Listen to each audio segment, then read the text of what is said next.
ইতিহাস মনে পড়ে যে নরেন্দ্র মোদী মুখ্যমন্ত্রী থাকাকালীন গুজরাট দাঙ্গা হলো, মনে আছে? হ্যাঁ, ওই বলো সেই নরেন্দ্র মোদী। গত এটা তো 24-19-এর ভোটের আগে পুলওয়ামা কাণ্ড ঘটলো, মনে আছে? 52 জন সেনা জওয়ান মারা গেল। আজ পর্যন্ত কারা ঘটিয়েছে উদ্ধার হয়নি, অথচ ভারতবর্ষের গোয়েন্দা দপ্তর পৃথিবীর শ্রেষ্ঠ গোয়েন্দা দপ্তর, খবর রাখেন, আজও উদ্ধার হয়নি ওই 52 জন সেনাকে কারা মেরেছে। নরেন্দ্র মোদী দোষ দিলে কার? পাকিস্তানের দোষ দিয়ে ভারতবর্ষের হিন্দুদের সিম্পেথি কোড়ালো। মানুষ মরে মরুক, আমার ক্ষমতার আসন চাই।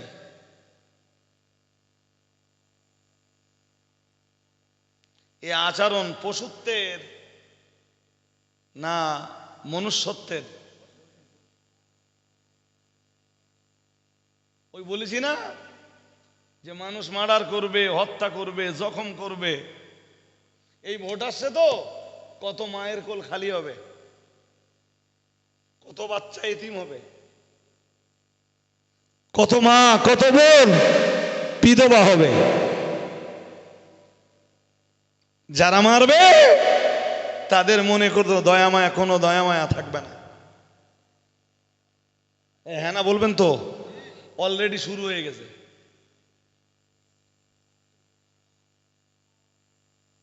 জি, এরা কারা? এরা মানবরূপী পশু। এরা কারা? আর এদেরকে এরা যাদের আঙুল হেলানিতে করছে তারাও মানবরূপী পশু।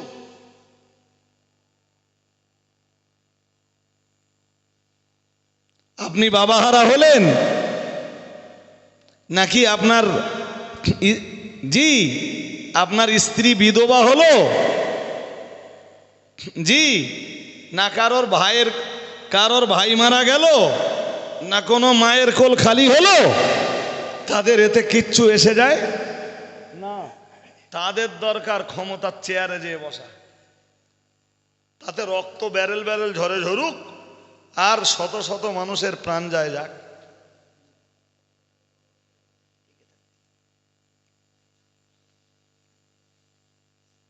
কোরআন কি বলেছে? ওয়ালা ইয়াকতুলুনান নাফসাল্লাতী হারামাল্লাহু ইল্লা বিল হক। মহান আল্লাহ জানিয়েছেন, আল্লাহ পাক রব্বুল আলামিন ঘোষণা দিয়েছেন, ওয়ালা ইয়াকতুলুনান নাফসাল্লাতী হারামাল্লাহু ইল্লা বিল হক। মহান আল্লাহ জানিয়েছেন, আর তারা কোনো মানুষের প্রাণ কেড়ে নেয় না, তারা কোনো জীবনকে হত্যা করে না।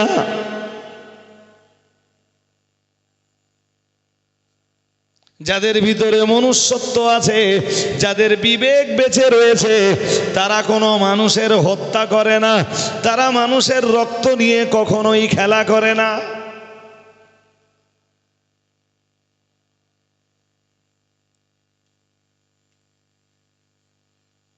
কোরআনে এসব ওয়াজ করতে গেলে ভাই যেমন হুজুরির ব্রেন লাগবে, তেমন শ্রোতাদেরও মস্তিষ্ক লাগবে। কোরআনে আল্লাহ মানুষের সব ধরনের অধিকার বুঝে দিয়েছেন। সুবহানাল্লাহ। আর একটু মন খুলে বলেন, আপনি একটা অধিকারের নাম বলেন, আমি বলে দিচ্ছি। মানুষকে আল্লাহ প্রথম যে অধিকারটা দিয়েছেন নম্বর 1 সেই অধিকারটা হলো বাঁচবার অধিকার। কিসের অধিকার বলুন? বেঁচে থাকবার অধিকার। শুধু মানুষকে না, বাঁচবার অধিকার আল্লাহ পশুকেও দিয়েছেন। সকল প্রাণীকেই আল্লাহ বাঁচবার অধিকার দিয়েছেন। আর একটু আরো আওয়াজ দিয়ে বলেন। এই জন্য দেখবেন বুখারীর হাদিসে এসছে, আমি শুধু কনসেপশনটা দিচ্ছি।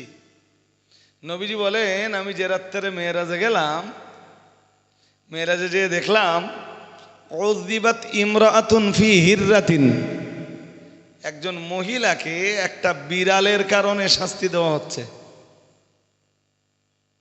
কিসের কারণ? বিড়াল। বিড়াল রবাতাতাহা, কি অপরাধ করেছিল বিড়ালটার প্রতি ওই মহিলা? নবীজি বলেন রবাতাতহা, বিড়ালটাকে বেঁধে রেখেছিল। মাহিয়া তামাতাহা ওয়ালা সাকাতাহা, আল্লাহ পাকের রাসূল জানিয়েছেন বিড়ালটাকে সে খেতেও দেয়নি, পানিও দেয়নি। ওয়ালা তাতরুকুহা, বিড়ালটাকে সে ছেড়েও দেয়নি। তাকুলু মিন খুশাশিল আরদি, আল্লাহ পাকের রাসূল জানিয়েছেন ওই মহিলা বিড়ালটাকে ছেড়ে দিলে সে তার খাবারের সন্ধান জমিন থেকে নিজেই করে নিতে পারত। বিড়ালটাকে বেঁধে রাখলো, খাবারও দিল না, পানিও দিল না, ছেড়েও দিল না। হাত্তা মাতাত, এমনকি ওই অবস্থায় বিড়ালটা মারা গেল। আল্লাহ পাকের রাসূল জানিয়েছেন আল্লাহ পাকের একটি সৃষ্টি জীবের প্রতি ওই মহিলা যে অত্যাচার করলো, ওই অত্যাচারের কারণে ওই মহিলাকে, আমি মেরাজের রাত্রে যে দেখলাম ওই মহিলাকে জাহান্নামের ভিতরে শাস্তি দেওয়া হচ্ছে। নাউজুবিল্লাহ, সবাই বলো নাউজুবিল্লাহ। কি দেওয়া হচ্ছে? কিসের কারণে?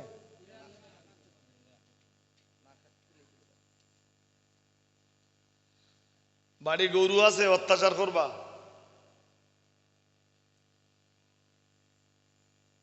এই জন্য বাড়ির একটা মুরগি থাকলেও তার প্রতি যত্নশীল হতে হবে।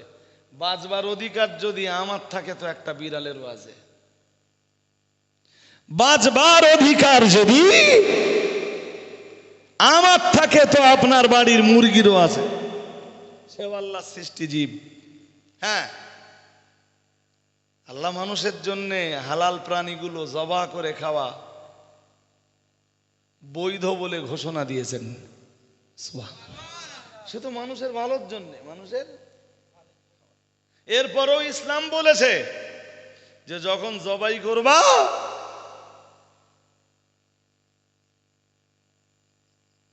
মুরগি যদি কেস্তে জবাই করায়, কেস্তে কাঁচতে কষ্ট বেশি হবে না? হ্যাঁ না বলে না?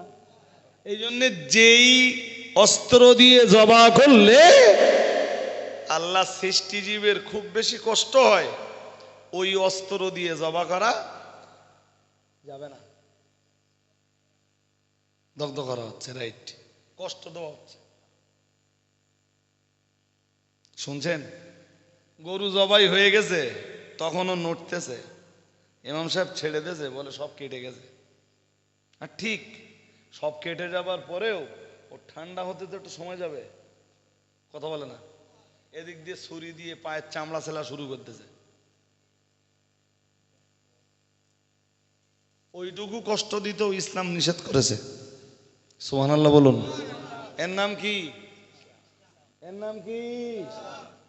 বিড়ালকে কষ্ট দিলে, কুকুরকে কষ্ট দিলে, সৃষ্টি জীবকে কষ্ট দিলে যদি জাহান্নাম হয়, সৃষ্টির শ্রেষ্ঠ জীব মানুষকে কষ্ট দিলে কি হবে? জোর করে বলুন। এ যারা মানুষ মার্ডার করে তারা বুঝেছে কোনোদিন?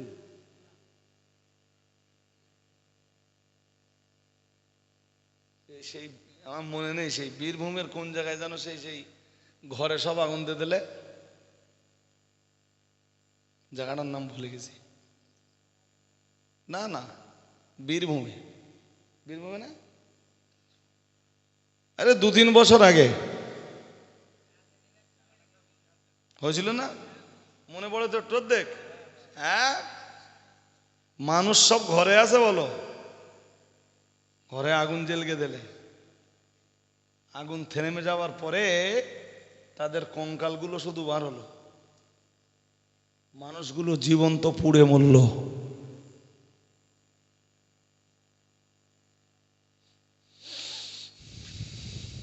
সব আছে, মুহাম্মাদের শিক্ষা নেই সাল্লাল্লাহু, সবাই বলুন সাল্লাল্লাহু। রাসূল সাহাবীদেরকে নিয়ে যেতে যেতে দেখলেন এক জায়গায় সাহাবীদের দাঁড় করিয়ে দিয়েছেন, দিয়ে একটু ইস্তেঞ্জা সারতে গেছেন, ইস্তেঞ্জা সেরে এসে দেখছেন একটা পিপিলিকার বস্তিতে আগুন জ্বলছে। রাসূলের মায়া হলো, রাসূল বললেন মান হাররাকা হাদিহি, বললেন কে এই পিপিলিকার বস্তিতে আগুন দিয়েছে? একজন বলল হুজুর আমি। আল্লাহ পাকের নবী মুহাম্মদুর রাসূলুল্লাহ সাল্লাল্লাহু আলাইহি ওয়াসাল্লাম, আমার আল্লাহ পাকের নবী বললেন ও আমার সাহাবীরা মনে রাখো, ওগো আমার উম্মতিরা মনে রাখো, লা ইয়ানবাগি লিআহাদিন আইয়ুআযযিবা বিন-নারি ও কামা ক্বালা আলাইহিস সালাম। প্রিয় নবী মুহাম্মদুর রাসূলুল্লাহ সাল্লাল্লাহু আলাইহি ওয়াসাল্লাম, আমার আল্লাহ পাকের নবী বললেন আগুন দিয়ে শাস্তি দেওয়ার, আগুন দিয়ে শাস্তি দেওয়ার অধিকার আল্লাহ কাউকে দেননি। আর একটু মন খুলে বলুন, কি বললেন? কথাটা মুখস্থ করুন। বললেন আগুন দিয়ে শাস্তি দেওয়ার অধিকার আল্লাহ কাউকে, সে যত বড় অপরাধী হোক, এরপরও তাকে আগুন দিয়ে শাস্তি দেওয়া যাবে না। লা ইয়ানবাগি লিআহাদিন আইয়ুআযযিবা বিন-নারি, রাসূলুল্লাহ বললেন আগুন দিয়ে শাস্তি দেওয়ার অধিকার কারণ নেই। আল্লাহ পাকে নবী পরেই বললেন ইল্লা রাব্বুন নার, মুহাম্মাদুর রাসূলুল্লাহ সাল্লাল্লাহু আলাইহি ওয়াসাল্লাম বললেন আগুন দিয়ে শাস্তি দেওয়ার অধিকার শুধু তার, আগুন সৃষ্টি যার। বলেন এই কারণে তিনি পাপিষ্ঠদেরকে জাহান্নামের আগুনে জ্বালাবেন। বাট আমার অধিকার নেই আপনাকে আগুন দিয়ে শাস্তি দেব, আর আপনারও অধিকার নেই আমারে আগুন দিয়ে।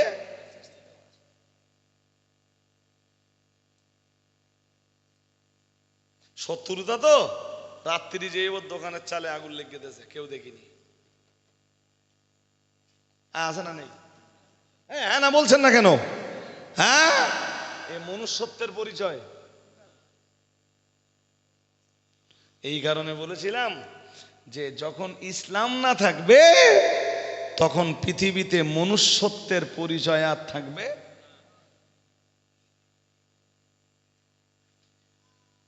কি? থাকবেই না। যখন ইসলাম না থাকবে তখন মনুষ্যত্বের পরিচয় বলে আর কিছু। এই কারণে আল্লাহ হারাম আর হালালের বিধান দিয়েছে। হারাম আর হালালের বিধান না থাকলে, হারাম আর হালালের বিধান না থাকলে মানুষের ভিতরে মানবিকতা যে বোধ, মানবিকতার যে বোধ, এই বোধটুকু আর থাকবে না। ও ভাই সাহেব, এই পর্যন্ত কি এই দান হারাম আর হালাল কেন দিয়েছেন আল্লাহ, আমি কি বোঝাতে পারছি?